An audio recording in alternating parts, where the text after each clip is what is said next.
Sekali lagi yang harus terpaksa bolos kuliah karena kejadian tak terduga ini. Baru saja semalam Fredo dan memberinya peringatan, tapi sekarang Theus malah terpapar dan sadarkan diri. Anaknya yang belum sembuh total, sekarang malah dia ikut sakit dejak Yen. Yen melihat wajahnya secara seksama dalam keadaan tak sadar seperti ini. Wajahnya terlihat sangat damai. Sial, bahkan saat Theus sakit, dia masih saja tampan. Tak sengaja pandangan Yen melihat ke arah bibir pucatnya. Entah kenapa kali bibir itu menempel di bibirnya. Bahkan mereka melakukan satu kali sebelum Theus pergi ke Italia.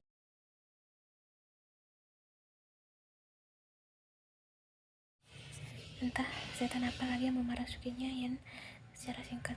Yen sepertinya sudah tergila-gila dengan pria ini. Yen kaget bukan main. Beberapa saat setelah dia menciumnya, Theo menarik tubuhnya untuk tiduran di sebelahnya. Matanya masih tertutup. Yen ragu kalau dia sedang bermimpi sekarang. Posisi seperti ini, apa Yen salah karena telah melakukannya? Dia juga sering mengambil darinya tiba-tiba. Dia membuka matanya dan kali ini Yen tak gugup. Ya, dia ingin melakukannya lagi. Kali ini akal sehatnya yang memerintahkannya.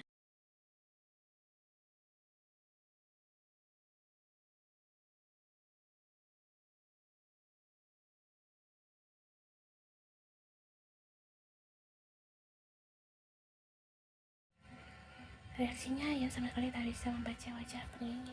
Ini aku hanya ingin membuat bibirmu tidak pucat, ujar Yen. Asal lalu dia melepaskan tangannya dan mencoba bangun dari posisi. Tapi Theo sepertinya menginginkan hal lain. Dia langsung merengkuh Yen dalam pelukannya dan dengan sangat Theo dan bahkan dia Yen pelan, tapi lama-kelamaan Yen merasa menyakiti Theo.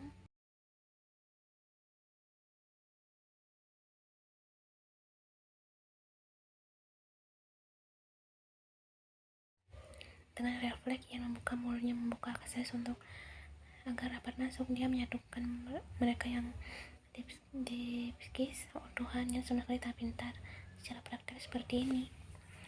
Aku sudah mencoba menahannya, tapi kau terus memulainya, desis Taeyong di sela-sela. Ia juga tak mengerti kata menahan yang dia ucapkan bukan Taeyong asal ambil darinya.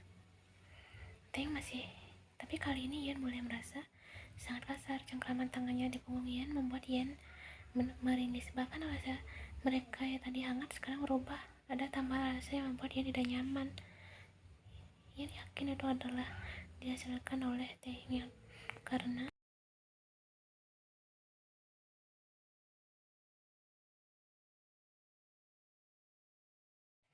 sekarang pria ini berubah posisi dengan langsung. Taeyong membuka tidak semua, hanya beberapa, sampai dia bisa melihat yang masih. Yen malu sekali karena, tapi entah kenapa Yen tak mau melawan. Taeyong meremas rambut Yen, perlakuannya sedikit, tapi sampai di sana karena sekarang tangannya kuat sekali. Yen cukup kaget dan rasanya tidak bisa menahan. Yen setengah menjerit, ini sakit. Yen bahkan tidak tahu kapan air matanya sudah deras sekali keluar. Mendengar keteriakannya, Theo menghentikan aktivitasnya dan bangkit. Dengan nafas yang dia hembuskan kasar, Theo menatapnya nanar. Theo yang dingin, marah, dan rasa bersalah menjadi satu di wajah pucat. Rapikan pakaianmu dan pergilah dari kamarku. Setelah membuatku seperti ini, sekarang dia malah mengusirku. Kau memang Kim Taeyong, batin Yen.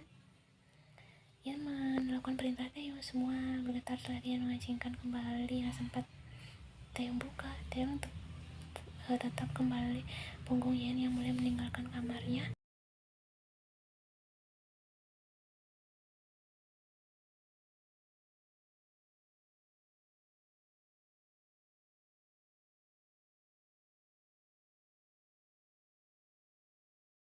Istrinya Rosing dan gadis itu Yongyan adalah saudari berbeda ya, karena hal ini Yen jadi sadar mengapa putranya itu begitu dekat sekali dengan Yen. Semalaman kepalanya hampir pecah memikirkan bagaimana hubungannya dan Yen ke depannya. Apakah dia harus mengakhirinya lebih dulu sebelum Yen tahu kelainan yang dia punya, ataukah dia harus melanjutkan dengan Yen dengan resiko yang Taeyong tak akan jamin bahwa Yen kuat menghadapinya.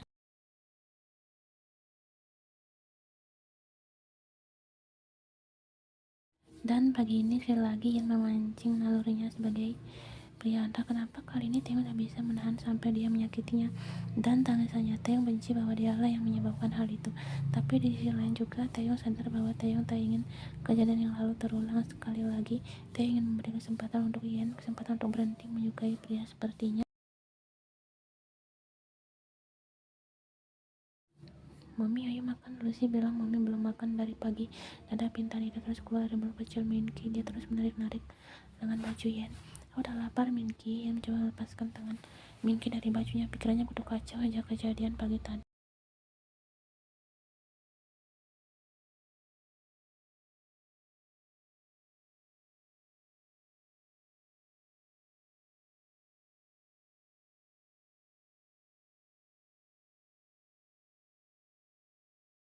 Namun karena bocah yang tak kunjung meninggalkannya sendiri itu, Yen seakan merasa kalau dia pulang ke rumah orang tua angkatnya, sama seperti dia melepas tanggung jawab kepada Minky. Minky, dari Yen dia duduk untuk menyamakan dirinya dengan Minky. Biarkan aku pergi ya, Yen bertanya, kedua tangannya menangkap wajah mungil Minky dengan kasih sayang. Dia sebenarnya tak tega, tapi dia sadar jika hubungannya dengan Taeyong terlampau aneh, dan Pepe sebenarnya tak pernah mengutarakan perasaannya. Yen merasa bahwa Taeyong tak pernah berusaha untuk menjalani hubungan ini dari hati.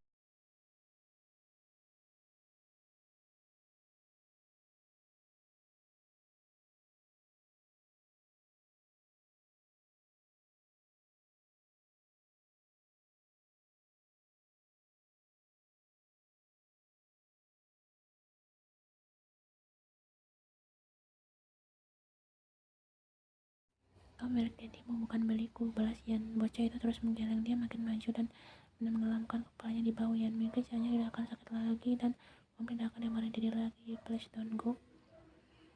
Kenapa kau mempersulit keadaanku, Minky? Aku ingin istirahat di rumahku. Aku lelah berada di dalam mansion ini. Semua ini terjadi karena kau terus bilang bahwa aku mamimu. Ia tertawa miris. Dia sama sekali tak menatap mata Minky saat mengeluarkan semua kata-katanya.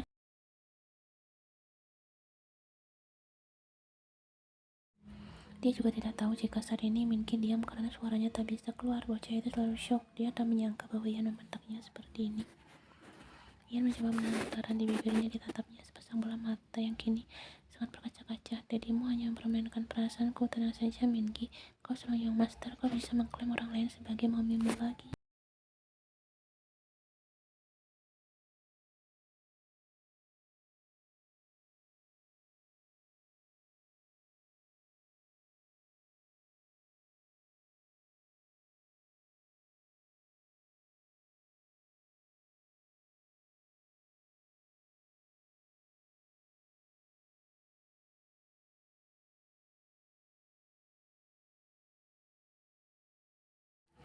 Tak ada satupun yang menghalang Ian untuk keluar dari atas pun. Taeyong hanya bisa memandangi kepergian Ian untuk kedua kalinya.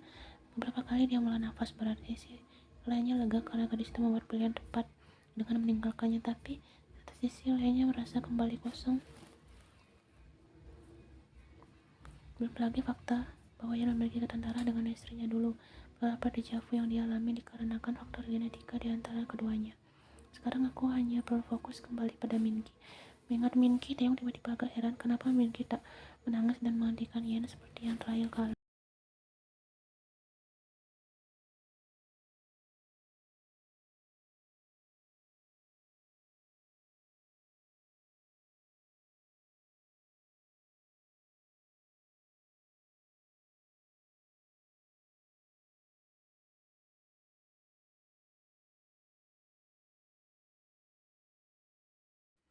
Ian masih tak menjawab. Dia terlalu lelah untuk memilih berbaring di sofa ruang tengah.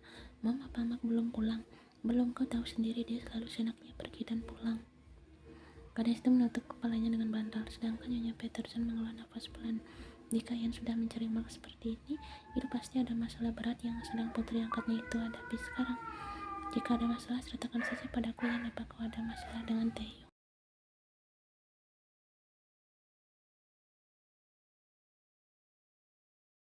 Aku tak tahan di sana, Mom. Aku ingin menikmati hidupku seperti biasa.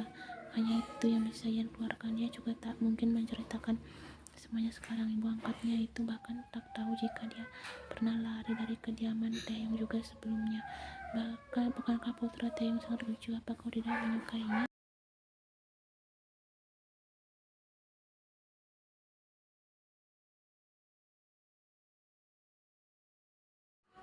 Ian melirik manik coklat wanita parubaya mengangkatnya sejak umur 13 tahun itu. Jika kau ada di posisiku, apa yang kau tahan, Mom? Dipanggil Mami oleh bocah yang bahkan tak memiliki ikatan darah, bahkan tak memiliki ikatan pasti. Gadis putih itu sedikit menurunkan nada suaranya di akhir. Kau tahu ya, Ian kadang mengajak putranya di beberapa acara dia tapi sebagai pebisnis seperti suamiku, aku tak tahu banyak tantangan ataupun anaknya. Tapi banyak sekali kolega yang ingin menjodohkan putrinya pada Taehyung. Berapa kali gadis-gadis cantik itu mencoba melakukan pendekatan dengan anaknya Taehyung, tapi anak itu seakan tidak tertarik untuk memiliki ibu baru.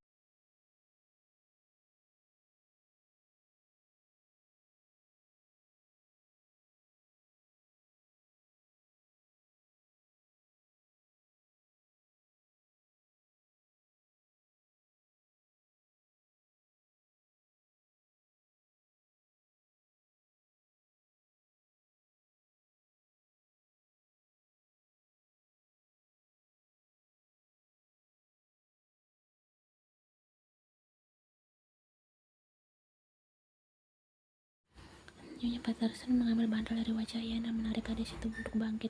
Dihalusnya sudah hitam panjang Ian untuk mengurangi kusut rambutnya. Tak ada yang salah dari naluri seorang anak. Tepat setelah mengatakan salah menjalar di dalam benak Ian, dia menyadari betapa buruknya bentakan dia pada Minky tadi. Lagi itu bahkan masih sakit dan dia tak tahu apa yang terjadi pada Minky sekarang.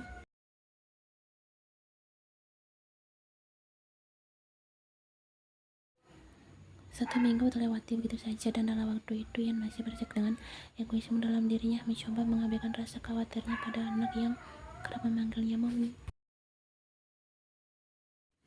Ian pun tak melihat jika Tae menginginkannya lagi seperti sebelumnya. Itulah yang membuatnya mengambil kesimpulan bahwa Minky mungkin sudah menganggapnya sangat buruk sekarang.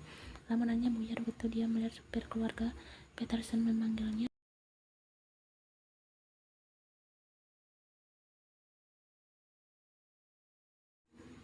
Merasa bahwa pandangan semua orang di lingkungan kampus mulai terarah kepadanya, Ian buru-buru menghampiri Lamborghini berwarna pink itu. Mom, kenapa menjemputku? Kata Ian begitu dia masuk ke kursi belakang. Aku merasa bahwa putriku satu ini seperti kurang terurus untuk Claire Patterson, sembari memegang rambut Ian yang menurutnya kurang terawat semenjak gadis itu berada di kediaman Taehyung.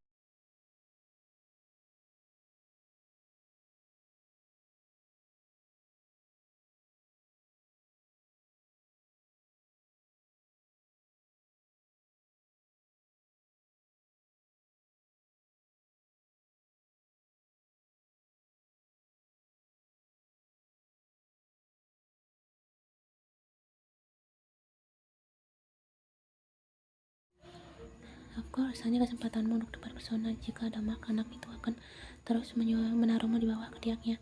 Ya, itu lebih baik, balas Ian dengan suara kecil, namun mimik wajah Clary berubah sinis. Apa kau mau menjadi perawan tua jika terus menurut pada Mark? Mom, I'm just so what? Diri melamarku saat aku berumur 18 dan aku sudah mendapatkan Mark di umur 16.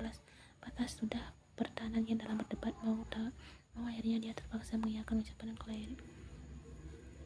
Dia sebenarnya sama sekali tak tertarik dengan pesta yang diisi dengan perbincangan bisnis seperti ini. Jika ada Mark, mereka berdua biasanya lebih memilih bermain PlayStation di kamar daripada mengikuti acara.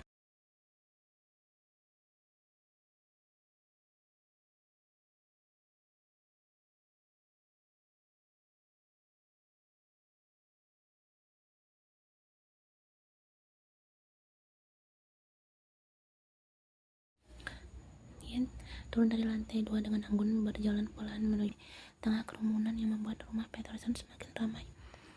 Itu adalah suara Claire. Nyonya Peterson itu menyuruh putri angkatnya untuk mendekat.